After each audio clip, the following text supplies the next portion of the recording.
All right, hello students. We're gonna move on with the next page, exercises 1 through 3. We're actually gonna use this grid over here. You're gonna use the same grid for both. I'm gonna have two different grids just because I needed two different pages here. So let's go and look at problem number 1 or part 1. It says use a coordinate plane below to answer questions A through C. So it's gonna answer these on this coordinate plane. So it says graph at least 5 points on the x-axis and label their coordinates. So remember the x-axis is the side to side. So let's go ahead. I'm just going to go ahead and label that. The side to side is the x-axis. Well, now they want us to label 5 points on here and then kind of tell us what they are. Well, let's go ahead and start with an easy one. Let's go ahead and just start right here. This would be the x value of 1, the y value of 0. Okay, remember, because from the origin, it goes over 1. It doesn't go up or down. All right, so let's go into move on to another one. Let's just go over a few more units here. Let's go about right here. This would be an x value of 1, 2, 3, 4, 5. So that'd be a 5 and 0. Once again, it's not going up or down, so the second value would be 0. Well, let's look at the origin, kind of go the opposite way. Well, what if I just kind of went right over here? Well, this is going from a 0 to the left. This would be a negative 1. The x value would be a negative 1 direction. And of course, still has that x value of 0 because it doesn't go up or down. And kind of do the same thing. Let's kind of go over 5 units in a negative direction. And so that's negative 5. Guess I should count, make sure. 1, 2, 3, 4, 5. Yep. And then, of course, the y value is 0. And, of course, it says 5 points, so I need to put one more on here. Let's go ahead and kind of just double this. Let's go over 5 more. 1, 2, 3, 4, and 5. So let's go and put that there. And, of course, if I double 5, that means it is 10. And, of course, it still didn't go up or down, so it's still sitting at a y value of 0.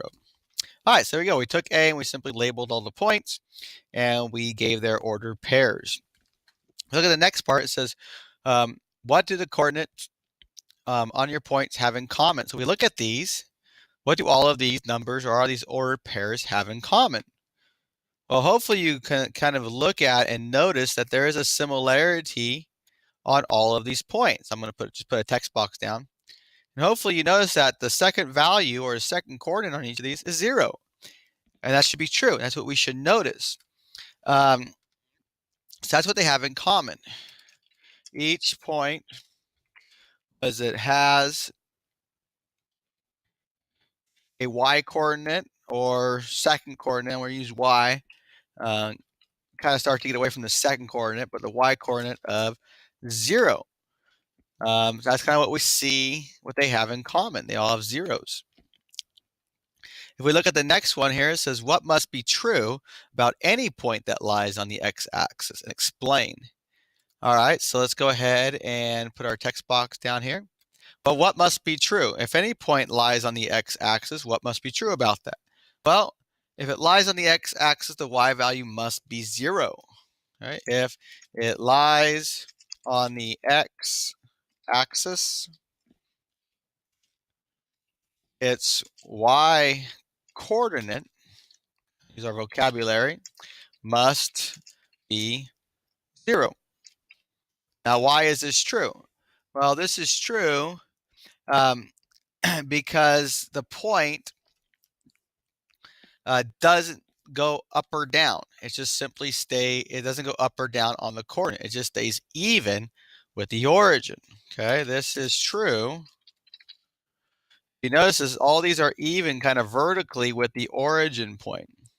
This is true because